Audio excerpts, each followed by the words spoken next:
मित्रों, जय माता की नमस्कार। संजय बोल रहा हूँ। आशा करता हूँ कि आप सभी कुशल-मंगल होंगे। आप मेरे सभी सहपाठी भी हो और मेरे आचार्य, मेरे गुरु भी हो, क्योंकि आप लोगों के प्रोत्साहन और उत्साह की वजह से और जितना सपोर्ट आप लोग मेरे यूट्यूब चैनल पे मुझे कर रहे हो, कमेंट बॉक्स में नए-नए सवाल डाल के, मेरे सामने नए-नए चैलेंजेस डाल के, जिससे कि मुझे खुद सीखने का अवसर मिलता है और जो थोड़ा बहुत मुझे आता है, वो आप लोगों के साथ शेयर करके मैं अपने ज्ञान में थोड़ा बहुत संशोधन करता हूँ, ताकि हमारी जो यात्रा है, उसको मुकम्मल कर सकें। आज हमारी चर्चा का विषय है गाय। बहुत लोगों को मैंने देखा सुना लाल किताब में जो उपाय बताए जाते हैं, खास तौर पे जो शुक्र के उपाय हैं, वैसे तो स्त्री को भी शुक्र का बहुत स्ट्रॉन्ग आशिया माना गया है कि आपके घर की जो स्त्री है, आपकी पत्नी है, वो शुक्र का स्वरूप है। लेकिन घर में शुक्र से रिलेटेड या आपके जो ऐशो-आराम है, मटेरियल लाइफ़ है या आपकी पत्नी के स्वास्थ्य है, उससे रिलेटेड बहुत सी प्रॉब्लम्स में, बहुत सी समस्याओं में जो उपाय हैं, वो गाय को लेके दिए जाते हैं। तो इसलिए आज की चर्चा में हम गाय को रखेंगे और अलग-अलग भाव में गाय को लेके हम बात करेंगे कि किस भाव में, किस रंग की गाय किस दूसरे आशिय के साथ गाय का संबंध बनाएँ, ताकि हम उसके भरपूर लाभ उठा सकें। इस वीडियो में हम सिर्फ़ गाय की ही ना चर्चा करके गाय के गोबर की भी बात करेंगे, गाय के चारे की भी बात करेंगे, गाय के आशियों की भी बात करेंगे, अलग-अलग भावों में गाय की बात करेंगे। इस वीडियो में हम गाय के रंगों की भी बात करेंगे और भगवान कृष्ण, जिनका जीवन गौ माता से बहुत क्लोज़ली जुड़ा हुआ है, उनके बारे में भी बात करेंगे। हम बात करेंगे कि कैसे अपने शत्रु ग्रहों की वजह से, अपने शत्रुओं की वजह से शुक्र खराब होता है और किस तरह से हम उन शत्रुओं के आशियों से शुक्र को मिलने से बचाते हैं और जब शुक्र खराब हो रहा होता है, कैसे उसके मित्र ग्रहों की मदद से उस शुक्र के उपाय किए जाते हैं। तो चलिए आज के विषय में प्रवेश करते हैं। आप सभी जानते हो कि जो शुक्र और चंद्रमा ऐसे ग्रह हैं, ऐसे सेंसिटिव ग्रह हैं जिनके ऊपर किसी भी ग्रह का रंग चढ़ जाता है। अगर काला घोड़ा या काली गाय हो, तो उसमें हम शनि का जो मिक्सचर है, यानी कि शनि की मिलावट देख लेते हैं। अगर लाल घोड़ा या लाल गाय हो, तो उसमें हम सूर्य या मंगल की मिलावट देख लेते हैं। अगर चितकबरे रंग का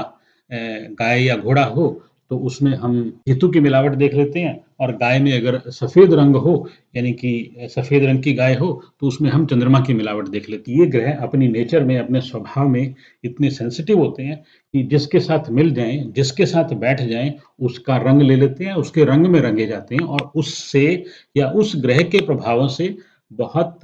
जल्दी प्रभावित हो जाते हैं, क्योंकि इनको इनको शांत स्वभाव का भी कहा जाता है। तो अगर कोई पापी ग्रह राहु, शनि या क्रूर ग्रह मंगल और सूर्य जैसे क्रूर ग्रह अगर इनके साथ बैठ जाएँ, तो ये ग्रह जल्दी ही उनके रंगों में रंग जाते हैं। तो इसलिए हमारी चर्चा में उन ग्रहों को मिला के भी हम बात करेंगे कि कैसे गाय यानी कि शुक्र ग्रह अगर सूर्य के साथ, मंगल के साथ, शनि के साथ, केतु, राहु के साथ अगर मिल जाए या बैठ जाए, तो कैसे उसके स्वभाव में बहुत तीव्रता से या उस भाव के गुणों में, जिस भाव में ये बैठे हों, कैसे कितनी तीव्रता से बदलाव आता है। लाल किताब में जब भी शुक्र के मित्र और शत्रुओं का ज़िक्र आता है, तो उसमें बताया गया कि शनि, बुध और केतु जो है वो शुक्र के मित्र होते हैं और सूर्य, चंद्रमा और राहु जो शुक्र को हमेशा परेशान करते हैं, शुक्र के शत्रु होते हैं। जो मंगल और बृहस्पति हैं, वो समग्रह हैं, लेकिन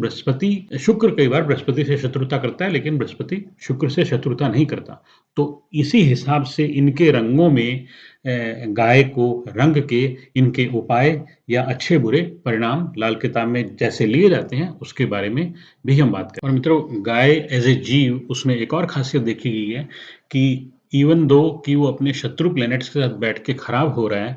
लेकिन फिर भी जैसे कि मान लीजिए सूर्य के साथ बैठ के 7वें घर में शुक्र खराब हो रहा है, लेकिन उसको सूर्य के आशिय यानी कि जो ज्वार है, तो ऐसा माना गया है कि ये एक ऐसा जीव है जो कि अपने शत्रु प्लैनेट के आशियों को अगर उसको खिला दें, तो उस शत्रु प्लैनेट के ज़हर को भी धो देता है। एक और चीज़ मित्रों आप लोगों ने नोट की होगी, जो हमारे पालतू या जो जंगली जानवर हैं, जैसे कि गाय है, बकरी है, घोड़ा है, जो इनके खुर होते हैं, यानी कि इनके जो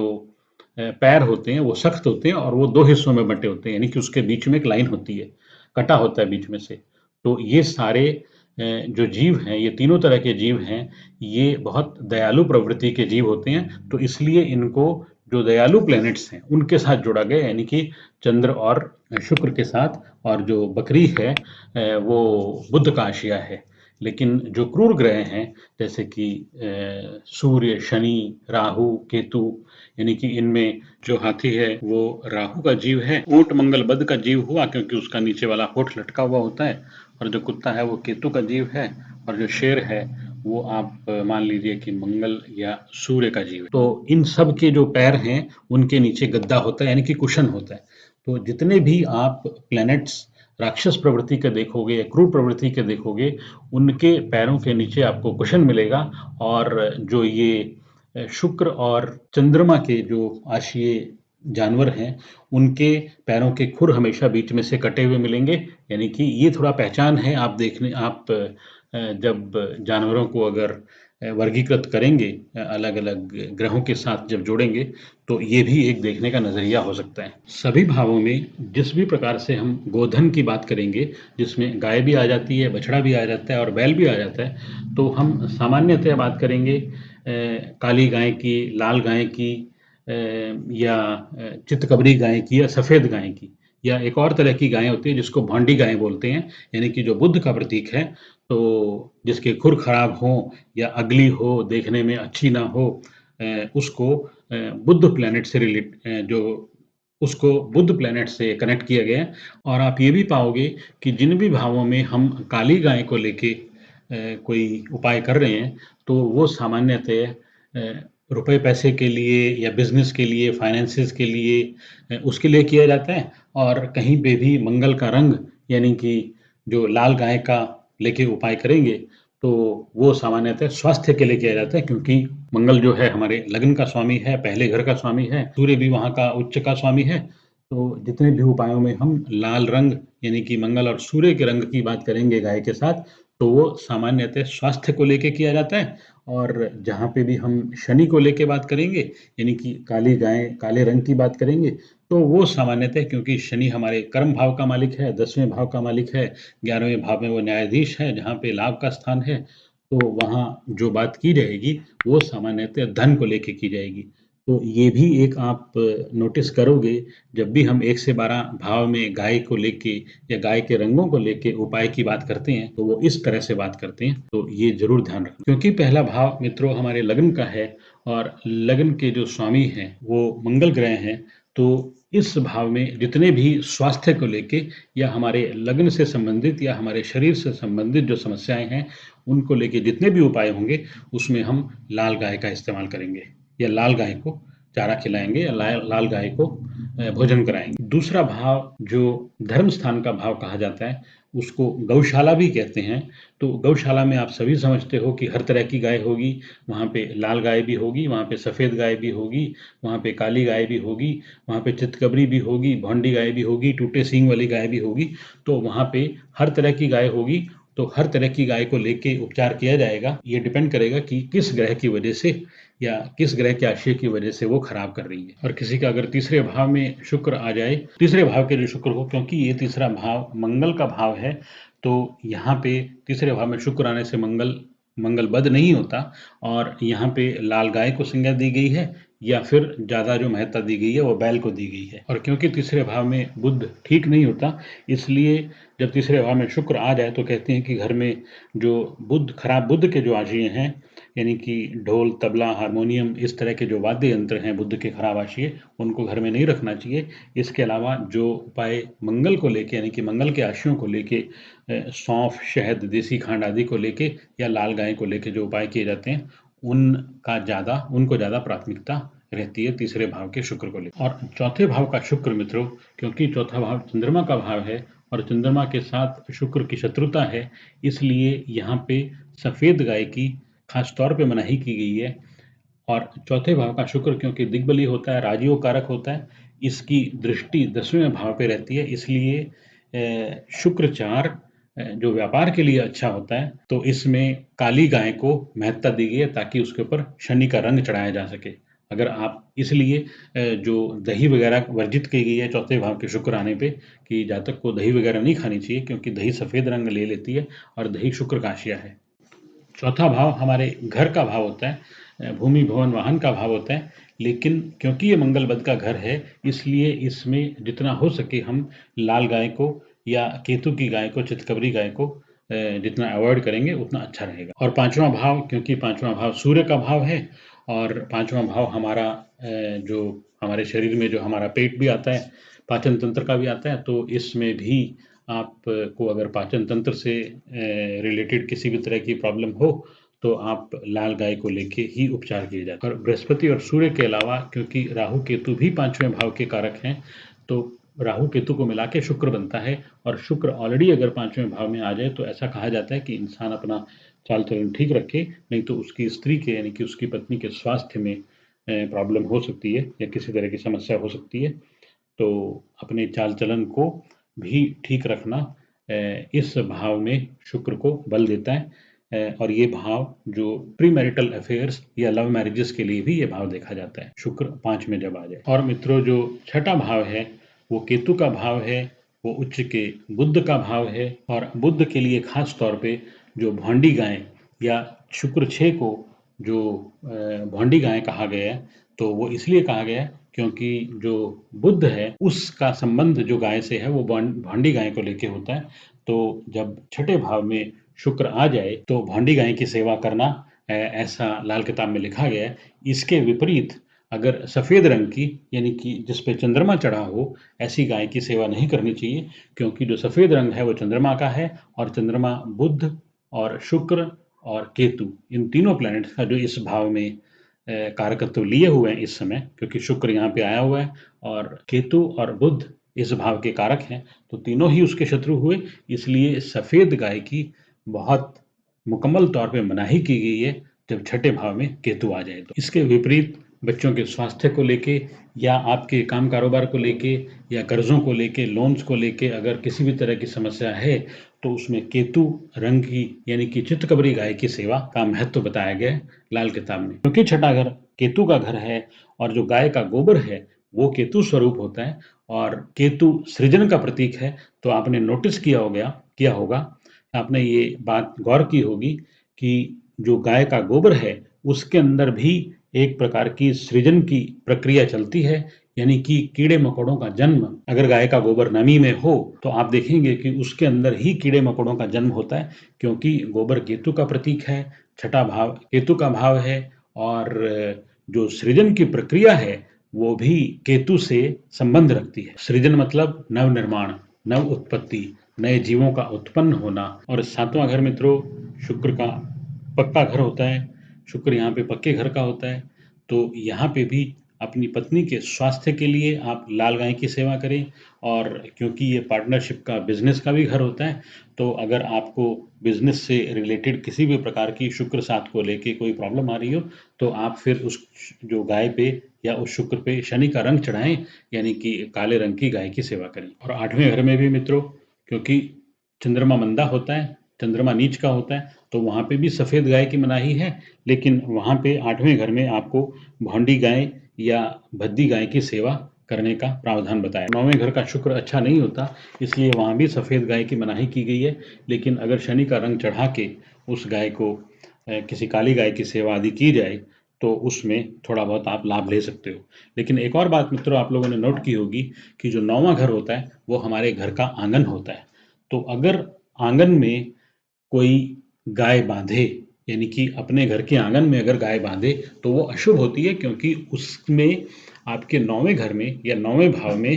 जो शुक्र मुकम्मल हो जाता है, चाहे आपके टेवे में शुक्र कहीं पे भी बैठा हो। इसलिए ये ध्यान देने योग्य बात है कि जो गाँव देहात में अगर अपने घर में लोग गाय ले रहे हों, जिनका बहुत बड़ा घर होता है, बहुत बड़ा बाड़ा होता है, तो उसमें आपके आंगन में गाय नहीं बंधी होनी चाहिए। आपके जो टेवे का 7वां भाव होता है या फिर आपके नॉर्थ ईस्ट कॉर्नर यानी कि जहाँ पे जो दूसरा भाव आपकी कुंडली का होता है, जो जहाँ पे कि जो शुक्र का अपना घर होता है या अपनी राशि होती है, वहाँ पे भी आप घर में गाय का स्थान रख सकते हो। या फिर आपके घर में जो वेस्ट ज़ोन है, यानी कि वेस्ट की दीवार है, वहाँ पे भी आप गाय का स्थान रख सकते हो क्योंकि वो शनि का स्थान होता है और शनि और शुक्र की आपस में मित्रता होती है। तो ये चीज़ें भी बहुत ध्यान देने योग्य हैं कि अगर आप गाँव देहात में रहते हैं और आप